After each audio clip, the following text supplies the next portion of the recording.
人本質孤獨，怕什麼自私？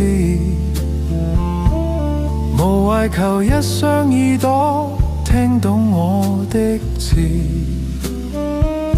人與人喜怒哀樂並沒連帶關係與層次，誰能憑三言兩語活在旁人理解的處置？原來人本質孤獨，怕什麼自私？無謂求一雙耳朵聽懂我的字。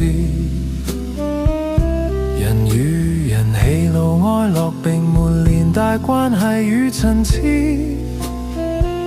誰能憑三言兩語活在旁人理解的處置？原來人本質孤獨，怕什麼自私？無謂求一雙耳朵聽懂我的字。人與人喜怒哀樂並沒連帶關係與層次，